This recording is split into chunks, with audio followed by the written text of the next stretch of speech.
মেসিকে বাবা ডাকছে, একটু দেখেন।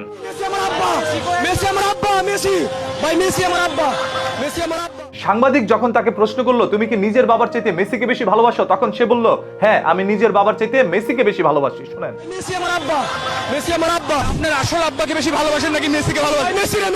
এই হতভাগা হয়তোবা এটা জানে না, আমাদের পবিত্র হাদিস বুখারীতে স্পষ্ট ভাষায় বর্ণিত রয়েছে, যে ব্যক্তি জেনে শুনে নিজের বাবা ছাড়া অন্য কাউকে বাবা বলে ডাকবে তার জন্য জান্নাত হারাম হয়ে যায়। এটা বুখারীতে স্পষ্ট ভাষায় বর্ণিত রয়েছে। সেখানে শুধু উনিই নয়, আরো একজন ডাকছে মেসি আমার বাপজান। দ্যাটস ইট, মেসি আমার বাপজান। আমি মেসিকে দেখলে আমার মনে হয় যে দেখলেন, একজন মেয়েও বলছে মেসি আমার বাবা, ওনাকে যদি বাবা বলে আমি ডাকতে পারি সেটা আমার জন্য গর্ব। এখন আপনি কি তাকে অশিক্ষিত বলবেন? না, এরাই শিক্ষিত। এই শিক্ষিত সমাজ এখন মেসিকে বাবা বলে ডাকছে।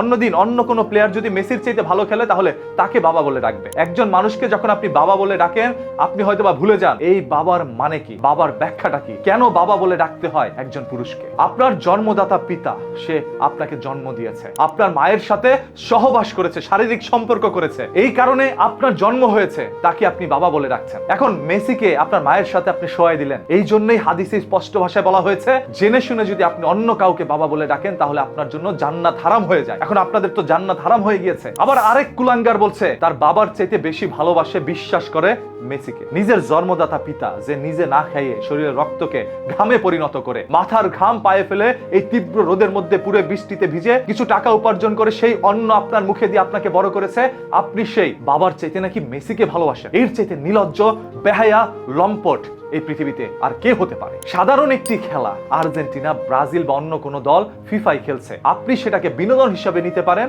কিছু সময়ের জন্য, কিন্তু এই খেলাকে কাজে লাগিয়ে নিজের বাবার চাইতে কিভাবে অন্য একটি প্লেয়ারকে ভালোবাসতে পারেন এবং অন্য প্লেয়ারকে বাবা বলে ডাকতে আপনার কি একবারও বিবেকের মধ্যে বাধা দিল না? আর একটা সময় ছিল যখন মানুষকে বলতো বাবা বলে ডাক তাহলে তোকে ছেড়ে দিব। সে মৃত্যুর হাত থেকে বাঁচার জন্য মানুষ অন্য কাউকে বাবা বলে ডাকতো না। আর সেখানে আজ আপনি বাবা বলে দিচ্ছেন স্বইচ্ছায়। সাংবাদিক যখন প্রশ্ন করে তখন সেই প্রশ্নের উত্তর আপনি এই ধরনের কথাগুলো বলতে লজ্জা লাগলো না? আরে ধরে নিলাম আপনি পড়াশোনা করেন নাই, বাবা ডাকতে পড়াশোনা করতে হয়। একটা সন্তান দেখবেন বাবা মা বলে ডাকা শুরু করে দেয়, যখন পৃথিবীর অন্য কোনো শব্দ তার মুখে আসে না তখন বাবা শব্দটি আসে। সে বাবা বলে, মা বলে, কারণ সে চিন্তা করে নেয়, সে ভরসা করে নেয় এই পৃথিবীতে হয়তোবা আমার সব থেকে নিরাপদ স্থল হচ্ছে আমার বাবা মায়ের কোল। আর সেই বাবা মাকে আজ আপনারা এইভাবে কুলসিত করলেন পুরো জনসম্মুখে। আমি আপনাদের সবার কাছে অনুরোধ করে বলবো ভিডিওটা শেয়ার করে দেন এবং একটি হাদিস মনে রাখেন, এটা বুখারী হাদিসে রয়েছে। সে পবিত্র আয়াতের মধ্যে স্পষ্ট বলা হয়েছে আপনি জেনে শুনে যদি অন্য কাউকে বাবা বলে ডাকেন জান্নাত আপনার জন্য হারাম। আপনি আপনার জান্নাত হারাম করে ফেলেছেন। এখনো সময় আছে,